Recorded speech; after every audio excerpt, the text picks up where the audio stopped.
Ngithanda mayisinjena-ke manje uyabona lolu daba likaMalema noMkhandase liyahlekisa njengamanje. Bona abantu baseMzansi kumele baqaphele, susani i-hate kumuntu, susani i-hate. Yabona angazi mina abantu abamnyama le-hate engaka ukuthi bayithathaphi ngoba umuntu ungaphikisana naye ku-right, ukuphikisana nomuntu ku-right. Andukuba ugcina ufundile futhi ngelinye ilanga uzophikisa abantu, uphikisa abantu uselungelweni lakho lokuthi ube nabantu obaphikisayo, ushaye phansi ukuthi banamanga, ushaye phansi ukuthi basangana yikho lento abayikhulumayo, ubaphikise elungelweni lakho. Kodwa ezukhula nakhona uzogcina ufunde ukuthi khona abantu la empilweni othi ngisho ekhuluma into uyizwa ngathi wrong, mawusukhule kahle uthula, ufuna ukubona, uthule nje isikhashana, ufuna ukubona ukuthi izojikani lento, izobani lento akayishoyo. Ngoba some people bafethu masikhuluma iqiniso, lento yokubona izinto ngaphesheya ngaphambi kokuthi zenzeke, some people they are just born like that, unfortunately. And futhi umndeni, awukho umndeni ongenabo labo bantu, awukho umndeni ongenabo labo bantu. Ne-country futhi ngoba inkulu kanje inabo abantu abanjalo abakhona ukubona izinto ey'cashile, abona izinto eyizayo, abona izinto ukuthi maningazenza kanje zizophenduka zibe kanje. Abantu ngendlela abangenalo iqiniso ababuyeli kulowo muntu bethi siyaxolisa, ayidli ishiyele besingazi sikuphikisa entweni nala oright khona. Ngisho emndenini mawukuthi semndenini baqhamuka sebejomba nje sebejomba sebeyishiya eyokuthi ubushilo, qhamuke sekujomba sengingasashiya ukuthi ubushilo, awubusabongwa muntu, awube usahlanjwa, akekho ohlambuluka ukuthi cha mfethu wazwa wayisho into yenzeka ngempela. Bavele nje beqhubeke nempilo bengafuni ukuyisa ama-flowers la akumele ayekhona. uMalema nje mina nje personal ngisho ekhuluma into ngizwe ukuthi ayi endoda ithini manje, kodwa ngiphinde ngiyikhuze ngithi ukuthi hey, remember le ndoda is a wise man, unokubona izinto, unama-record ebona izinto ey'cashile ey'thatha abantu by surprise. Ake ume before umphikisa, ake ume ubone. Abantu abayenzi-ke lento, sekwenzeke kaningi, uMalema senze kaningi, ayikho nje indlela engingakhawunta ngayo. Webha ekhuluma izinto kuvele kusuka uthuli kubathi usephoxile, jiki sekuyabonakala lento ade eyikhuluma uMalema ebeqinisile. Bese kungabe kusasho umuntu futhi kuvele amathe abuyele kwasifuba, abantu bathule bathi du, nabade bemlwisa bathule bethi du, bengabe besasho ukuthi hayi siye Malema usehlule. Kodwa nje bafethu uMalema, like it or not, he is a great man, that man. Uma ungiphikisa uthi khona ipolitician esondela kuye, ngicela ungitshela, ubhale ngisho la kwi-comment section ubani leyo politician. uMalema is a politician, is never anything other than a politician. Ngikiyeke lokwa personal party, what he represent on every daily basis ukuba i-politician.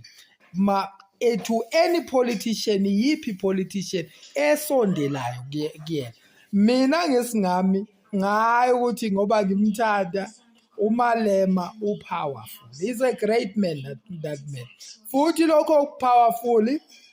uqale emuncane, yonke ukwaziwa kwakhe ngokuhlupha abanye bemazi yokuhlupha,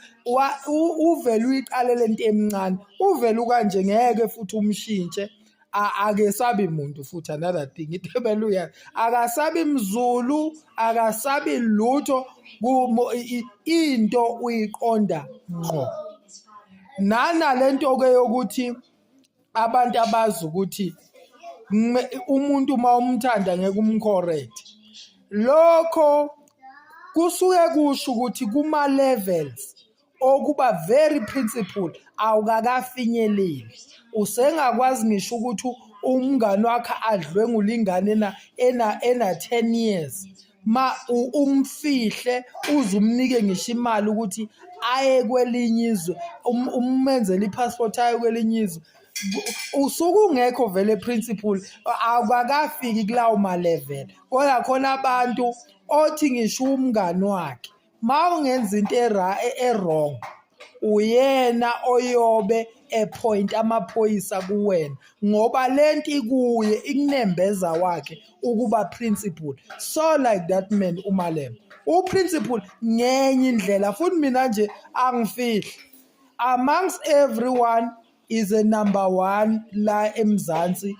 as my role model umuntu othi mawumbuka ubukenza izinto ubuka ukuthi if all people they were to be like this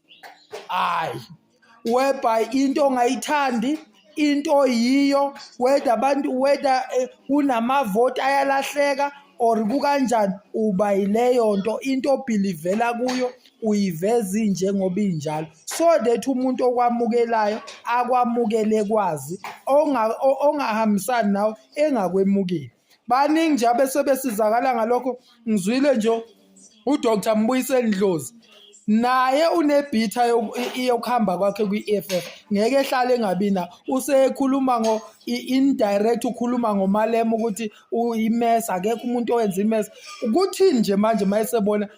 kuvunguzela manje abaningi sebeyibona lento kaMalema ukuthi uqinisile kuthi nje kuye ngoba phela lento le engikhuluma ngayo yokuba gifted ngalolu hlobo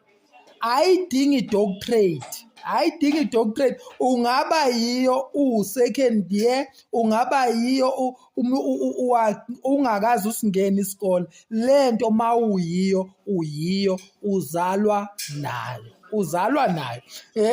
leyo nto nje uzalwa nabantu basahluleka ukuhlukanisa phakathi kwalezi zinto umuntu fana nomuntu owise ngake ngakhuluma kwivideo yami ngikhuluma ngokwehlukana kwalezi zinto umuntu ointelligent umuntu osmart umuntu knowledgeable nomuntu owise umuntu owise kuze kube ngazuthi uya profit ngoba into uthe yisho nje ivele ibe njalo abanye baze begcine bemzonde bethi wena always right Mr right ngokuthi uyama kuleyo uvela abe neshow naye abe very very convinced ngama ideas akhe uthola ukuthi ama ideas akhe always he never miss just like uMalema he never miss angisho ukuthi akabi nawo amaphutha but qaphela mase kufika kuma ideologies akhe noma kuma comment akhe noma embonweni yakhe uzobona ke lapho lela khanda lelia liyasebenza ngayidaba okudlala I am telling you lo muntu he is gifted iyona leader